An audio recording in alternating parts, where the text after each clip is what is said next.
Estamos de volta para mais uma análise do maior Ragnarok fanmade da comunidade brasileira, o Guerra do Valhalla, nos aproximando cada vez mais do final do torneio, se aproximando a cada vídeo da batalha final de deuses versus humanos. Hoje trarei uma análise englobando as rodadas 8, 9 e 10 de Guerra do Valhalla, ou seja, a batalha de Dada versus Artemis, Zumbi dos Palmares versus Huitzilopochtli e Montezuma versus Quetzalcoatl.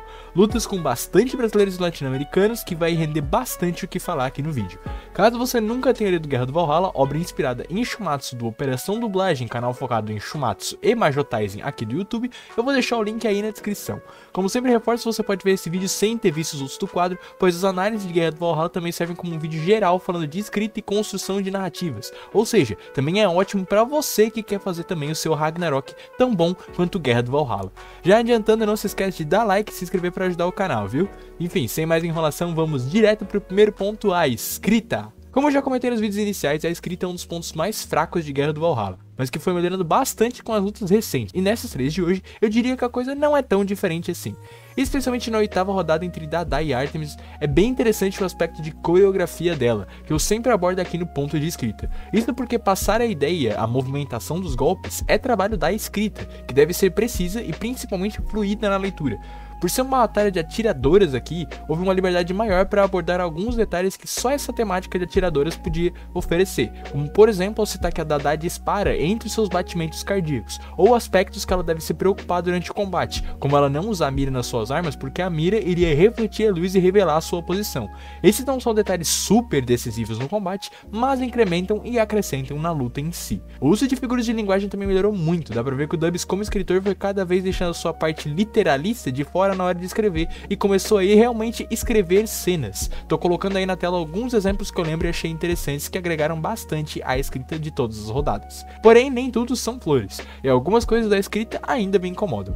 Guerra do Valhalla não chega nem perto de ter uma escrita técnica, daquelas que descreve tudo e mais um pouco. Ela é bem direta ao ponto e muitas vezes isso é bem bom, mas muitas vezes também é bem ruim. O Dubs faz um bom uso dos seus desenhos para passar algumas ideias de design quando quer, e assim ele não precisa descrever o visual dos personagens, mas em outros momentos, mesmo com o desenho, uma descrição é necessária. As arenas das rodadas, especialmente da rodada 8 e da rodada 10, que é uma floresta e um templo azteca, são bem diferentes, mas mal são descritas, e os telespectadores do Ragnarok, a própria plateia mesmo, mal reage às mudanças da arena, coisa que deveria ser óbvia, visto que eles são os telespectadores. E não só isso, o fato dos telespectadores ficarem surpresos auxilia e também amplifica na surpresa do próprio leitor. Como essa floresta, que árvores ela tem, qual é o seu tamanho, como é que tá o clima dela, como os personagens se sentem estando nela. Nada disso é dito ou descrito, e descrever cenários é uma das bases para a construção de qualquer cena. Só falar floresta de maneira genérica não ajuda o leitor a se situar no ambiente. Além disso, também é importante descrever personagens também.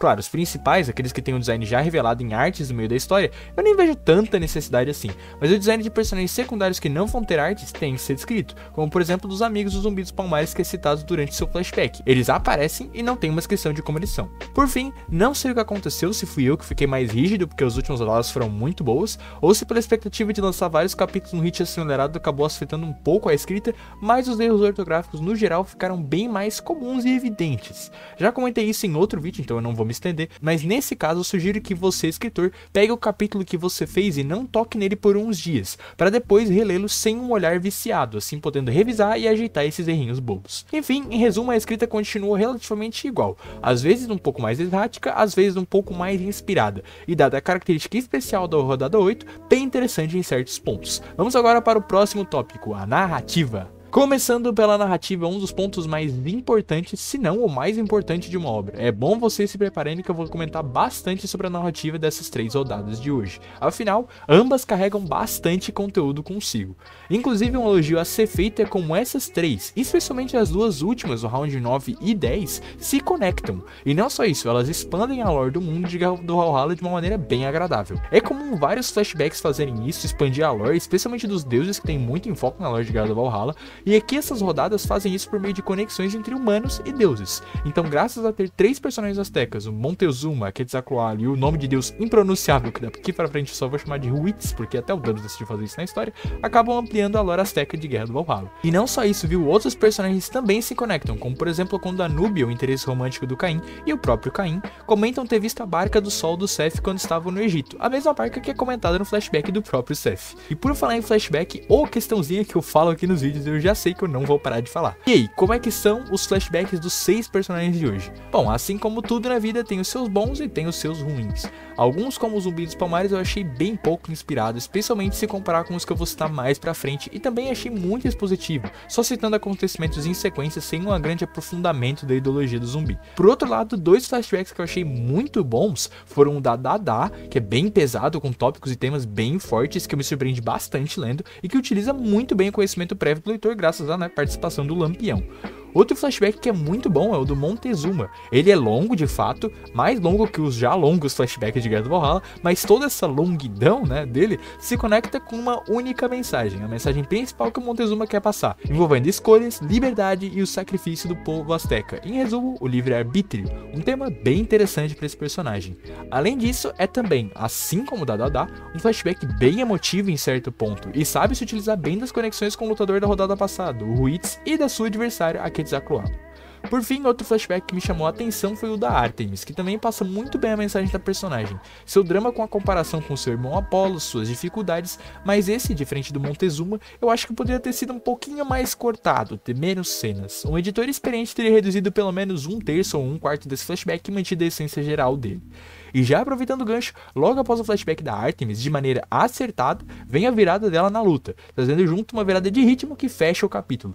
Mas ela não fica tão boa assim, nessa virada, No geral, fechamentos de capítulos tem que gerar uma tensão ou uma expectativa no leitor para ele ler o próximo capítulo. E apesar de que algumas vezes isso acontece, quando é para ter momentos de hecatombe, como essa da Artemis, acaba falhando um pouco.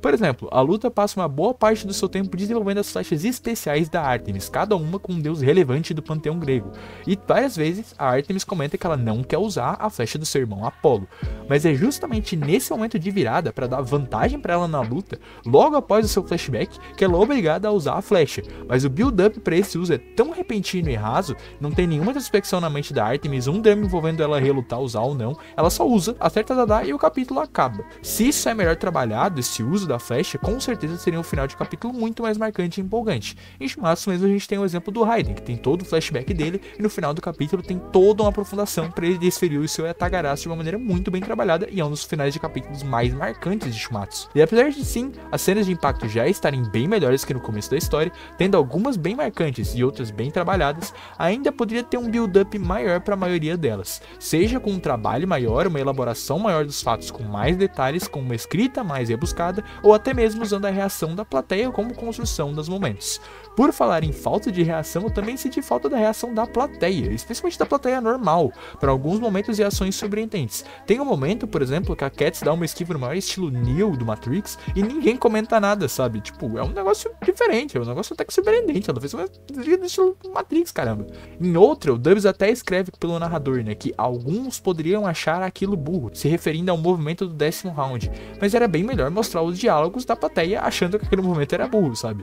Por fim, gostaria de elogiar o uso de alguns momentos para estabelecer as condições de vitória dos personagens. Sim, numa história que é plenamente focada em X1s, especialmente em Battle Arena, é sempre bom demonstrar e reforçar as condições de vitória dos personagens, ou seja, como que eles podem vencer de outro personagem do inimigo naquela situação específica. Nos 3 rounds, o Dubs faz isso muito bem, especialmente no round 10, onde ele define bem quais as condições de vitória do Montezuma e da Cats, que eu não vou dizer, para não dar spoiler, mas é uma boa forma do leitor se ambientar. Aliás, passando só pra lembrar de você visitar as redes sociais do canal, beleza? Server do Discord, TikTok e Twitter, tá tudo aí na descrição. Então já aproveita, dá like aí também se não deu, perfeito? Mas bom, chega de falar de narrativa, chega de fazer jabá, vamos pra alma da história, vamos analisar os personagens. Os personagens são bem variados em personalidade hoje, mas como comentei antes, tem um foco bem claro na nacionalidade. Temos para o 8º round a grega Artemis e a brasileira Dada, o asteca Huitz e o brasileiro Zumbi dos Palmares, na 9ª rodada, e os 2 astecas, Quetzalcoatl Quetzalcoatl e Montezuma na 10ª rodada. Começando na 8ª rodada, eu já dei uma pincelada leve na Dada, né, falando sobre seu flashback e algumas características que ela traz pra luta, mas a personagem em si é bem interessante, ela aprofunda o que antes eu achei raso no flashback do Lampião, por exemplo, que era a presença do personagem do Corisco, teve uma ótima relação com a própria Dada. E pois é, na última review até critiquei a presença e introdução do Corisco, né, sendo uma barriga que alongava demais o flashback do Lampião, e de fato eu ainda acho isso, mas que bom ver que a Dada aproveitou essa ponta solta no flashback do Lampião e criou uma ótima relação entre esses dois personagens, com um drama e uma ideologia muito bem utilizados, mas que não se desconecta muito com a do seu adversário. E falando na Artemis, ela também é uma personagem bem interessante, carismática, com bom design, mas eu não gosto muito das suas habilidades, particularmente levando em consideração que a proposta da luta era ser uma batalha de atiradoras. Eu acho que as habilidades da Artemis, que variam desde flash especial que sumona bicho até flechas que seguem um alvo, são habilidades bem sem graças, que tiram esse característica de talento, né, de atiradores na batalha. Falando em habilidades, um tópico de debate bem interessante é sobre as habilidades da Dada,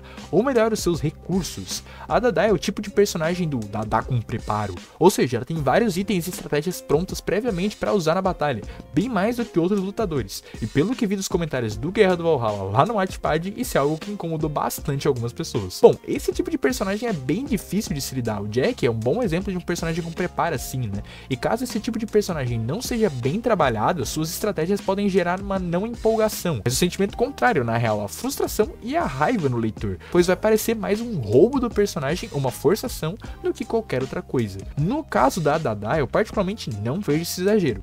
Já havia sido estipulado anteriormente na história que o lado humano vem se preparando muito por causa da personagem da Mona Lisa, e a Dada tem se preparado por si só, não é surpreendente e nem forçado.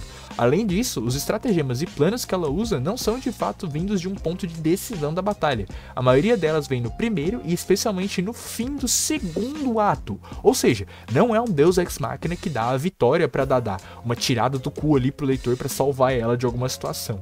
Quanto à 9ª rodada, eu já comentei do flashback do zumbi, e sinceramente eu não acho que o personagem escapa muito do que eu falei.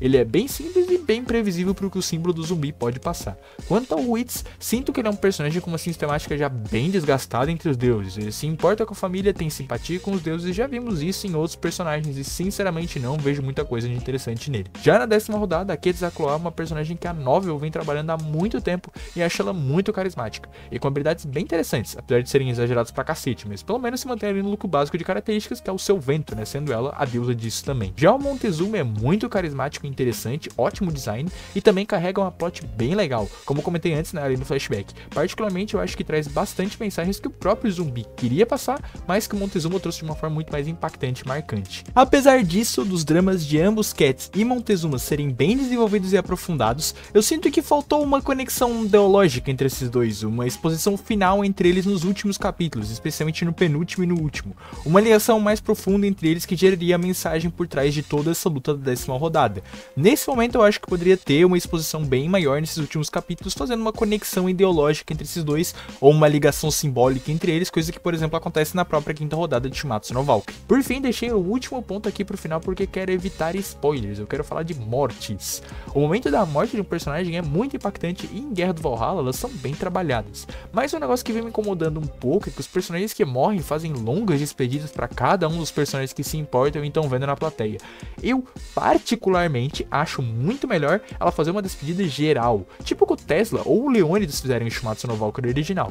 Eles não endereçam as palavras deles pro Haggis, pro Edson, pra sei lá quem da plateia. Eles só falam o que eles querem do fundo da alma deles. E isso acaba impactando todos os personagens que estão vendo na plateia sem a necessidade de citar eles, sabe? Por fim, no último vídeo eu estreiei a minha tier list de melhores personagens de Guerra do Valhalla e agora atualmente, né, eu vou atrás dela. A 8ª rodada com Dada e Artemis vai deixar a Dada bem alta junto com o seu companheiro Lampião. A Artemis pra mim fica um pouco abaixo, mas ainda é uma boa personagem. A 9ª rodada é a mais fraca desse vídeo sem dúvidas e seus personagens refletem isso. Infelizmente o Witz vai ficar ali no meh junto com a Kali e a Joana, enquanto o Zumbi vai ficar lá embaixo. Por fim, para dar uma virada nessa última rodada, a 10ª rodada vem com a Cats e o Montezuma muito bem colocados. O Montezuma é um ótimo personagem e vai ficar no Ótimos, e a Cats vai ficar ali no bom bons, mas eu entendo totalmente quem quiser colocar ela mais acima e subir ela um pouco mais, porque eu também acho ela muito boa. Por fim, a tier list de lutas fica bem disposta. Como eu falei, o round 9 pra mim foi bem fraco, então ele vai ficar lá no meh. O round 8 é bem competente, vai ficar no boa luta. E o round 10 é a melhor luta das analisadas hoje e vai ficar no nosso top 3 junto com a quinta rodada de Caim vs Baldur e a sétima rodada de Gengis Khan vs Seth. E só pra finalizar, no último vídeo eu aumentei a minha nota de